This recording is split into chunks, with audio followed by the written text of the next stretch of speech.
There was a time in my life when certain dates felt heavier than others. Not because anything had actually changed, but because of what I was told about them. March 24 was one of those dates. I remember being warned about it in a very specific way, not loudly, not dramatically, but seriously enough that it stayed with me. Be careful that night. That was the message.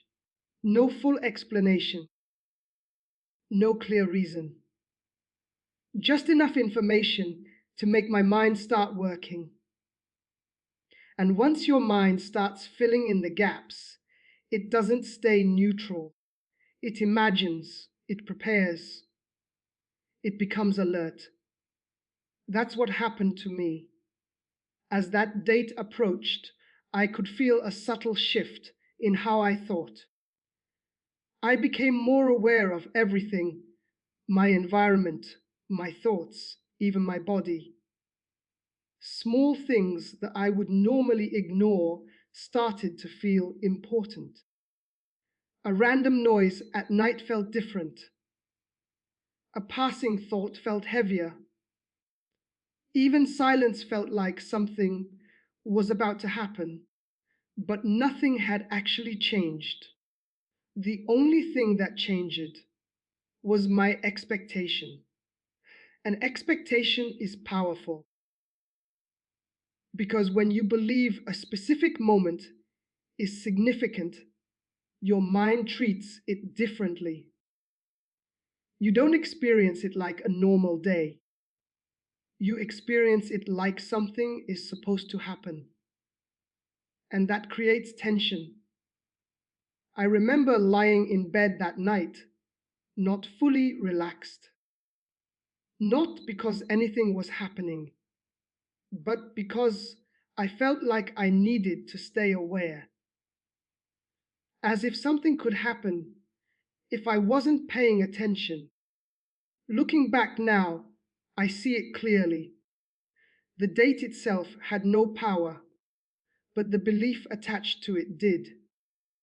And once that belief takes hold, your entire experience changes. Today, I want to show you what's really happening when people are told to fear specific dates, and why something as simple as a night can feel so intense. Because what I discovered after stepping away from that mindset is not what I expected at all. After that first experience, I started noticing a pattern. It wasn't just March 24. There were always other dates, other moments, other windows that were described as significant.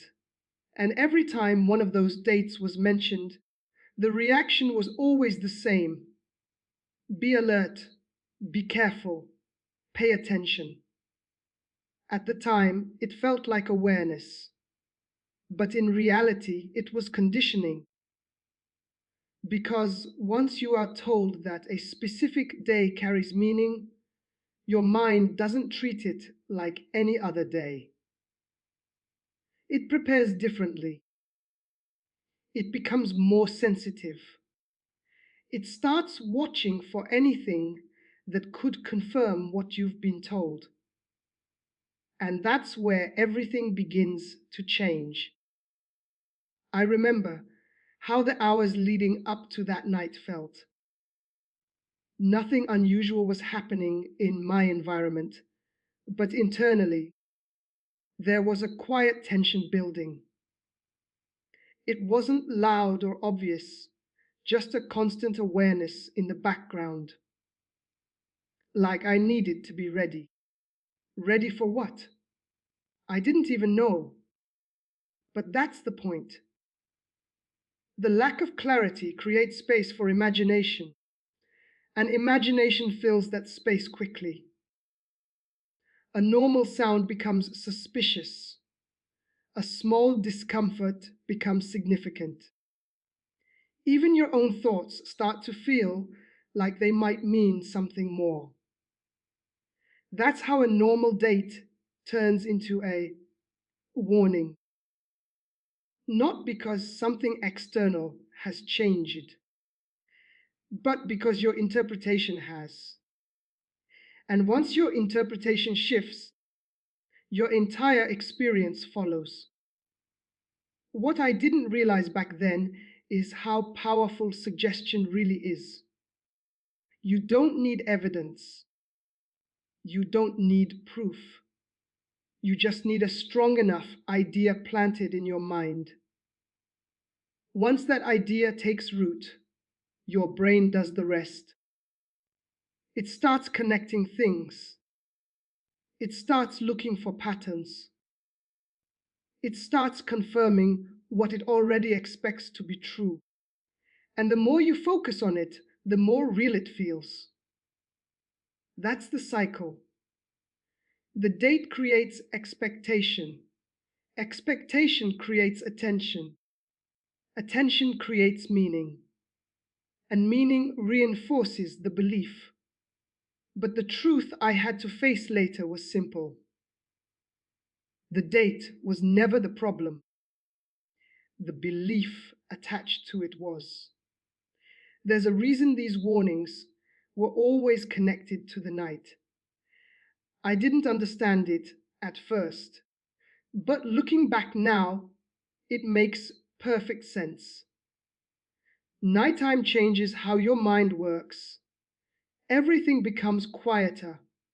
There are fewer distractions. Your environment slows down. And when the outside becomes still, your inside becomes louder. Your thoughts are more noticeable. Your feelings are more intense. Your awareness becomes sharper. So if you've already been told that a specific night is important, your mind doesn't relax when darkness comes. It activates. I remember lying in bed, the room completely silent, and feeling like something was different. Not because anything had changed physically, but because my attention had nowhere else to go. Every small sound stood out. Every shift in my body felt amplified. Even my breathing felt more noticeable. And in that state, your mind starts asking questions. Was that normal? Why does this feel different? Is something happening right now? Those questions don't bring clarity. They increase tension. And tension makes everything feel more intense than it actually is. That's what I experienced over and over again. Not events, not encounters, just heightened awareness combined with expectation. But at the time, it felt real. Because when your body is tense and your mind is alert, your experience becomes stronger. Your senses pick up more detail. Your thoughts move faster. Your focus narrows. And that intensity can easily be mistaken for something external. But it's not. It's internal amplification. That's the part I had to understand. Because once you recognize that nighttime naturally increases awareness, you stop assuming that something unusual is happening just because things feel different. You realize your mind is simply more active in the silence. And when you combine that natural state with a belief that something is supposed to happen, the experience becomes even stronger, not because the night has power, but because your attention does. At some point, I was given what they called a prayer for nights like this. It was presented as protection. something you had to say before sleeping, just in case. At the time, I accepted it without question, because when you already feel uncertain, anything that promises safety feels necessary. So I followed the instruction. I said the words carefully. I repeated them exactly. I made sure I didn't miss anything. And after that, something interesting would happen. I felt calmer. Not instantly, but gradually. My breathing slowed. My thoughts became quieter. The tension in my body started to ease. And I thought the prayer had worked. But later, when I stepped back and looked at it clearly, I realized something important. It wasn't the words themselves. It was what the process was doing to my mind.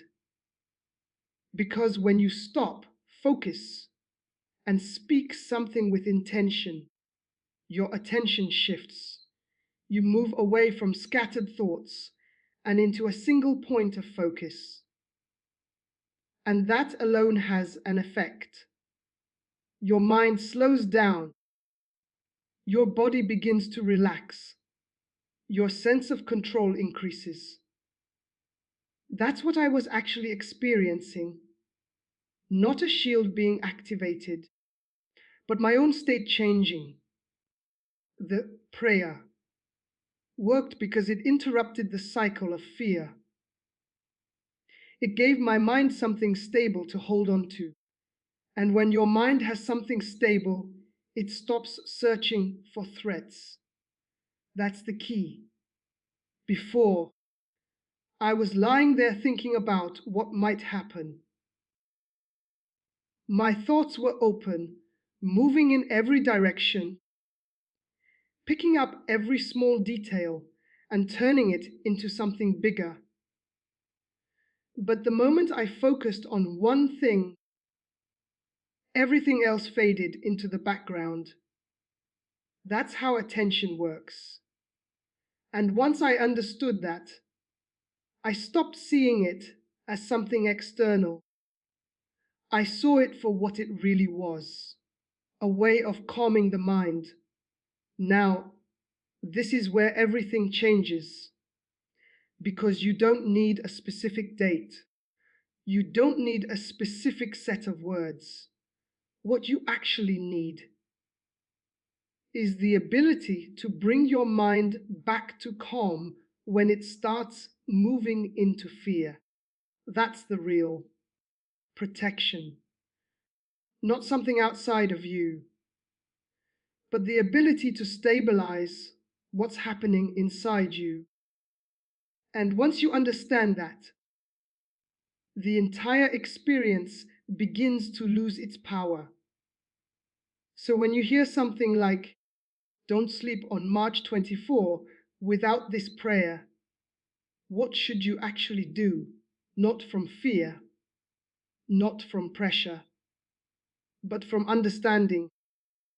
The first thing is this: don't treat the date as special, because the moment you do, your mind shifts. You stop seeing it as a normal night and start expecting something unusual. That expectation alone is enough to create tension. And tension is what you want to avoid. So instead of preparing for something to happen, treat it like any other night. Keep your routine normal. Don't change your behavior just because of a warning. The more you normalize the moment, the less power that idea has over you. The second thing is this: watch your attention, because that's where everything starts. If you notice your mind beginning to scan, question, or search for signs, gently bring it back. Not forcefully, just calmly. Focus on something simple: your breathing. the feeling of your body resting, the quiet of your environment. Let your attention settle instead of expand. That one shift makes a huge difference. And the third thing is this: don't fight your thoughts. This is where many people struggle. They feel something unusual and they try to push it away or control it. But that often creates more tension. Instead, observe it. Let the thought come and let it pass without attaching meaning to it. Because thoughts only become powerful when you engage with them. If you leave them alone, they lose momentum. I remember the first night I applied this fully. No reacting, no analyzing, just calm awareness. And nothing happened. No sudden event, no confirmation of anything unusual. Just a normal night. That's when it became clear to me there was never anything attached to the date, only to the belief. And once that belief is removed, everything returns to normal. So tonight, if you hear that warning again, remember this: you don't need to protect yourself from a date. You just need to stay grounded in your own awareness. Because when your mind is calm, there is nothing for fear to hold on to. And that is what truly brings peace.